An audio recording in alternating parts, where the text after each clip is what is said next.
catching up with Brian Butcher on Amped of the home team. Brian, how are you going, man? Good. How are you? I'm going really well now. We are all about alternative music that hits different, and the home team is definitely that, man. What you guys are kind of like metal pop, yeah? It's one of the most out there genres ever. Yeah. We like to call it heavy pop. We can't take credit for that name. I think Sky Accord of Issues was the first one who thought of that. Ah, But yeah, heavy pop is what we've been going with lately. nice. And you've just dropped your latest album, The Crucible of Life. How was the recording process this time around, Brian? Very different than the last one. With Slow Bloom, our previous album, it was very organic. We did it during COVID, so we had all the time in the Yeah. world because we weren't going on tour. We weren't really doing much. Most of us weren't even working jobs anymore.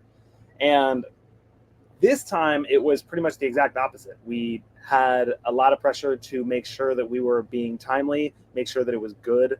A lot more eyes would be on it now that because Slow Bloom did a lot better than our first album, and so we also signed with a new label who just gave us a lot more resources. But with that came a lot of like growing pains of like figuring out, they wanted to they helped us get into the studio with some people that we had never worked with before, and some of it was great, some of it was not that great.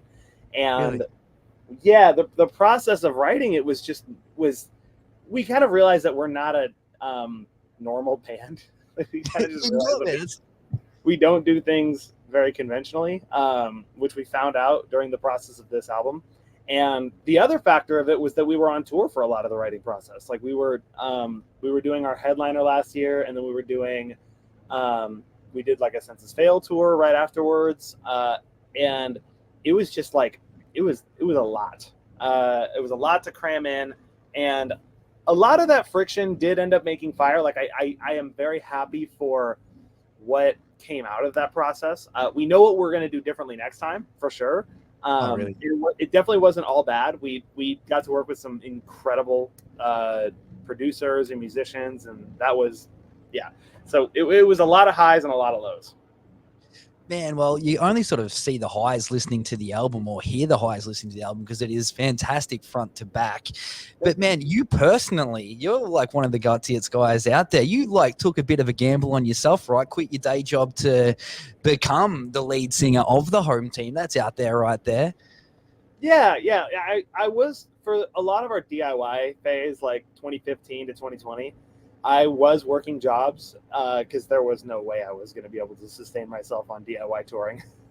Yeah. But when COVID hit, the job that I had basically just disappeared because we all worked in like the promo world, doing different promos for different natural food brands, going to different events, and basically overseeing teams of like, 4 to 5 brand ambassadors handing out samples and things like that. Like we all kind of like ran in the same circles in there too. Like Daniel worked for Topo Chico for a long time.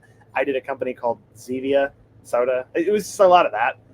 But when COVID hit, that was gone. Nobody was going. There was no events anymore, and so the company that I was working for completely shut down. And so it was a little scary because when COVID was finally lifted, I didn't exactly know what was going to happen. But luckily, we had written Slow Bloom by then, and things started to really work out. There was a year where I was like a little like, oh, I'm kind of broke, but now everything's going a lot better. Man, it's just like one of those feel-good stories, really. Like COVID was very doom and gloom for many, but it's so awesome to see that it turned out so well for you. Like if it didn't happen, who knows where you'd be today, sort of thing. Yeah, it was nice to basically just do whatever we wanted with that album. Yeah. And again, like as I said, this time around it was a lot different. I would like to find for the next album, which I'm very excited for. I would like to find somewhere in the middle. Like, we don't need to take as much time as we did with Slow Bloom. Definitely don't, because there was probably a lot of unnecessary stuff. Yeah. But I would like to be a little less stressed. Stress is not cool, man. Now, I was going to say to you, are you like a Seattle guy yourself, or is that like, I know the band's from Seattle. Are you yourself from Seattle? Yeah, I moved to Seattle when I was about 9 years old, and I've lived there ever since. Oh, because Seattle's just got such an amazing, background of music and that sort of thing. What sort of music did you grow up on, Brian? A lot of what my dad would have been listening to, I remember, and then a lot of what I found on Guitar Hero. Guitar And Hero for the win. I like, as far as this realm goes, some of the earlier bands that I was really into, like I loved Metallica, I loved Avenged Sevenfold. I found Coheed and Cambria in high school, and that became my favorite band for years. But early on, when it was whatever my dad was listening to, he showed me a band called the Raconteurs, which was Jack White's side project. And that was my first concert ever. They have a song called Steady As She Goes, and that was like my favorite song at the time. He also listened to a lot of like James Brown, and a lot of funk. Yeah, and that is very, very nostalgic for me as well. And then my mom would listen to all sorts of rock. She's a personal trainer, so she's just like really into whatever gets her amped. So she showed me like Breaking Benjamin. I think I found Fall Out Boy from her playlist. Yeah. Yeah, that's crazy. I was going to ask you, man, you are the home team. So what's sort of this best Seattle, if you were running a home team of ultimate bands, what would be sort of in your top 5? Specifically from Seattle? Yeah. I would say, I mean, Alice in Chains, as far as the grunge era goes, has got to be the GOAT, in my opinion. Soundgarden, too, for sure. I would say another few that I really enjoy, this is kind of cheating because they kind of just happen to be from the area. And in fact, I don't even know if they're actually from Washington, but there's a band called The Deer Hunter that I have loved forever. They live in Port Angeles, and they're phenomenal prog band, very Coheed adjacent. And then Minus the Bear, I believe, is from Seattle, and they're fantastic. And then if I were to go like one final, I'm not saying Nirvana. Don't ask me if I'm going to say Nirvana. If I'm going to say one final pick from Seattle, oh man, I think like I listened to a lot of Pearl Jam growing up. I don't know how much Pearl Jam I listen to now, but for sake of hitting number 5 and not having a better option, I'm going to say Pearl Jam. Yeah, sorry, man. I was just like, Seattle is just phenomenal for music, and that's why when I saw you guys were from Seattle, I'm like, I gotta check these guys out. That's amazing right there. And I have to give you props, Brian, on your music videos. They are some of the funnest music videos I've seen in years. The Eat You Up video in particular is just great, where your head pops out of the little food tray thing there. Are you the sort of mastermind behind those, Brian?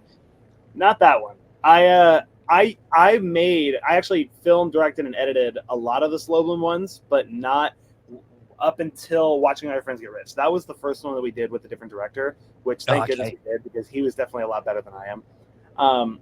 And I did Slow Bloom, Right Through Me, Move It or Lose It, and then Alone With You. And we had, and then everything prior to that too, all the music videos prior to that. And yeah, it was, I enjoyed doing it, but realistically, the only real reason I did it was because we didn't have any directors that we really liked and could afford.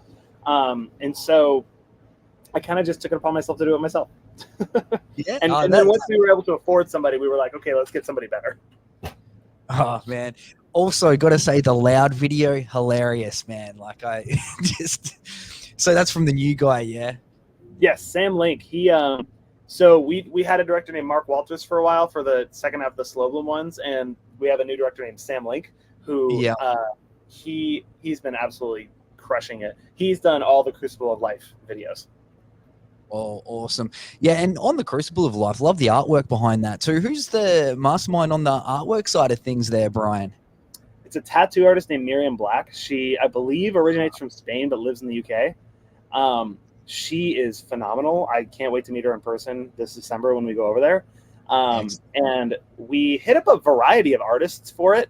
And she was our first pick. But what's funny is that she was also the only person who was interested. Really? I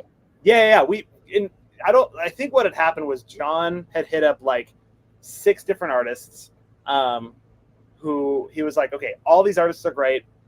I hope we get Miriam, but all these other artists would be fantastic too. And I think Miriam didn't see it for a couple days. I might be remembering this wrong, but I believe this is what happened. She didn't see it for a couple days. All the other artists either said no or ignored John. And Miriam, when she saw it, was like, "Oh yes, absolutely! I'm so in. Let's go. Like that sounds phenomenal." And so it was the rest was history. She did such an amazing job, and I gave her the prompt, which was not really what ended up being the final thing for the better, because that's the thing. I'm not an artist. Like I'm an artist in the sense that I make music, but I'm not an illustrator. So if I throw an idea at an illustrator, I am not expecting to get a carbon copy regurgitated back. It's more just, these are the jumping off points. This is what I'd like to go with. And what she sent back was actually quite different and way better. She knew, she was like, okay, let's rein it in. Let's figure this out. Yeah. Yeah, that's awesome right there, that it all turned out so well. And that's the great thing about the home team as well, is it's not just the music, it's the visuals as well, like the videos like we were just talking about and the artwork behind it. So really awesome story there that you got exactly who you were after though. Man, you mentioned heading out to the UK later this year, is that right? Mm-hmm. Yeah, we're doing a headliner. I think it's only like 5 or 6 shows, but it is completely sold out. So I am sorry if anybody's hearing this for the first time. It's a no-go, but you were here in Australia not too long ago. I did not see that show, missed it unfortunately, but one of my friends went and just said that you guys absolutely stole the show sort of deal, man. What was the best parts about being out here in Australia?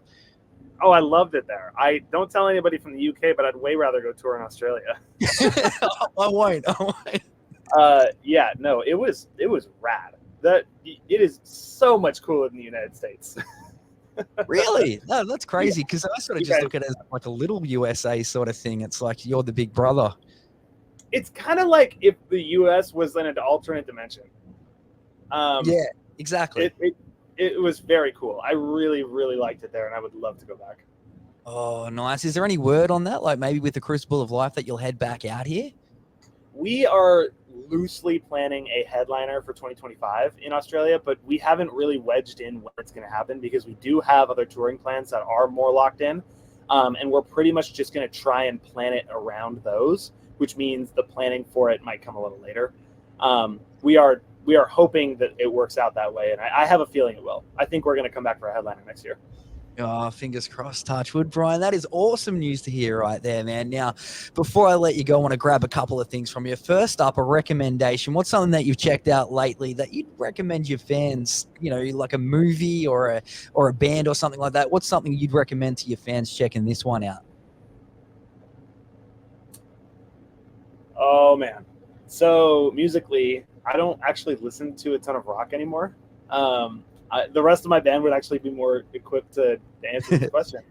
But I did recently watch I watched a movie called Your Name that was really fucking phenomenal.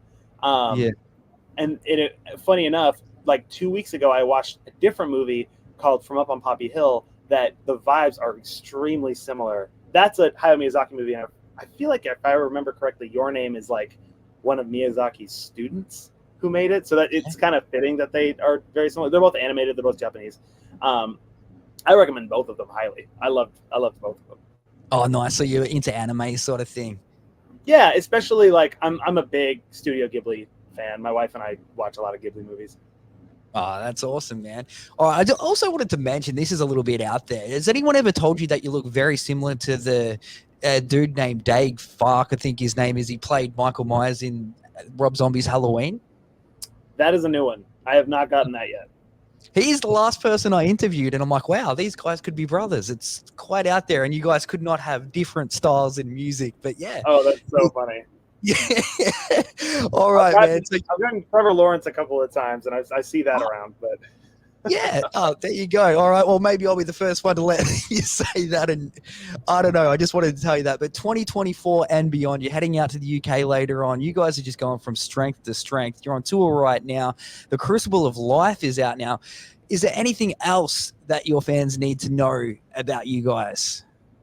We are doing direct support to Neck Deep this fall.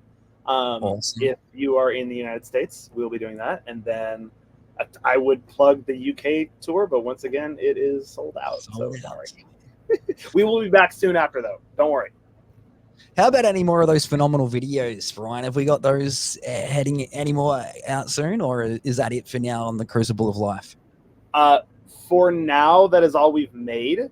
We will definitely make at least one more for a deluxe album. At the very least, we will make that one. I don't know if any of the songs that are out now are getting one. That is up to the powers that be. Cool. Hear that, Thriller Rex? Let's get on it. No, I love it right there. Well, thank you so much for taking time out. Really appreciate it, Brian. Hit this man up, thehometeammerch.com for all of your home team merchandise, facebook.com/thehometeamnw, and you yourself, instagram.com/big, how are we going there? BRIGAN, Big Brigand. Yeah, love it. All right. Thanks so much, Brian. Really appreciate it. Appreciate it. Thank you so much.